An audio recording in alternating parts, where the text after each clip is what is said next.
देश एक बार फिर आम चुनाव की तरफ अग्रसर है और चंद हफ्तों बाद देश की जनता अपनी सरकार चुनने वाली है। राम मंदिर में प्राण प्रतिष्ठा धार्मिक अनुष्ठान था, लेकिन बीजेपी ने इस बहाने अपना स्टैंड अघोषित रूप से तय कर लिया है कि लोकसभा चुनाव में राम मंदिर मुद्दे की हवा बनाने में बीजेपी कोई कसर छोड़ेगी नहीं। ऐसे में कांग्रेस ने राहुल गांधी की पदयात्रा के बीच ईवीएम के चिन्ह को फिर बाहर निकाल लिया है। कांग्रेस नेता दिग्विजय सिंह ने चुनाव आयोग पर सीधा निशाना साधते हुए बयान दिया है कि आयोग निष्पक्ष नहीं है, दबाव में है। दिग्विजय ने साफ कहा कि ईवीएम का काम प्राइवेट लोगों के हाथ में है और जब सॉफ्टवेयर ही सब करता है तो वही तय करेगा सरकार किसकी बनेगी। ये ईवीएम मशीन में वो वोट नहीं छपता है, केवल दिखता है। ये ऐसा सॉफ्टवेयर डाला जा सकता है, डाला है नहीं डाला हम नहीं कह सकते, लेकिन इससे अविश्वास आप लोगों के मन में अविश्वास आया ना, मेरे मन में तो अविश्वास 2003 से है और आज भी है। अब हालत ये हो गई है कि माननीय चुनाव आयोग चुनाव में हम लोग कोई एक शब्द इधर उधर कह दें तो नोटिस मिलेगा, लेकिन नरेंद्र मोदी जी कर्नाटक में खुलेआम भाषण में कहें कि बोलो बजरंगबली की जय और दबाओ कमल का बटन, उनको नोटिस नहीं देगी चुनाव आयोग। क्यों नहीं देगी? क्योंकि वो निष्पक्ष नहीं है, मेरा आरोप है। ये तमाम आरोप दिग्विजय सिंह ने एक प्रेस कॉन्फ्रेंस के दौरान लगाए। इस दौरान गुजरात से आए IITN अतुल पटेल ने मशीन की गड़बड़ी को दिखाने के लिए एक चिन्ह तरबूज को 2 वोट डाले। पहले तरबूज की पर्ची VVPAT में दिखी, दूसरा वोट तरबूज का बटन दबाने के बावजूद सेब की पर्ची प्रिंट हुई। अतुल ने कहा कि 2013 से चुनावी प्रक्रिया पर बारीकी से हम नजर रख रहे हैं। हम बैलेट पेपर से वोटिंग की लड़ाई लड़ रहे हैं।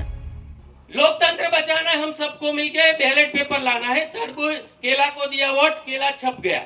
अभी फिर से मैं केले को वोट आपके नजर के सामने रखता हूँ, दबाता हूँ बटन, तो देखना कौन सी पर्ची आती है, क्या होता है और क्या दिखता है।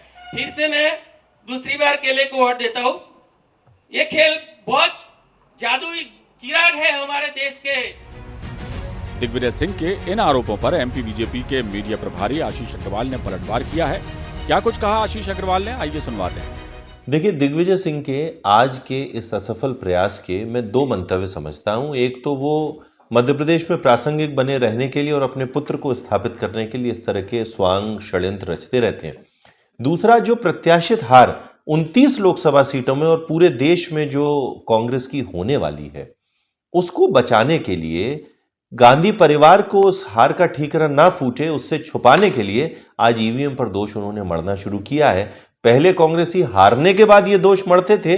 माननीय निर्वाचन आयोग को खुद होकर सो मोटो एक FIR दर्ज करनी चाहिए कि ये भारत की जनता में भ्रम भी पैदा कर रहे हैं और निर्वाचन की पद्धति को बदनाम कर रहे हैं। और दिग्विजय सिंह जी से दूसरा मेरा सवाल है कि जब आपको लगता है कि ईवीएम में गड़बड़ी हो सकती है तो आपके अपने बेटे राधोगढ़ से जीते हैं, तो क्या वो गड़बड़ी से जीते हैं?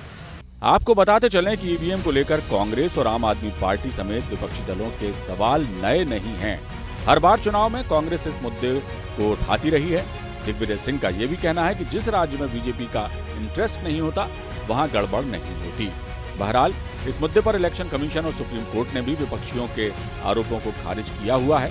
इलेक्शन कमीशन ने तो यहां तक कहा कि कोई भी ईवीएम को चेक कर सकता है, इसमें गड़बड़ी की कोई संभावना नहीं है।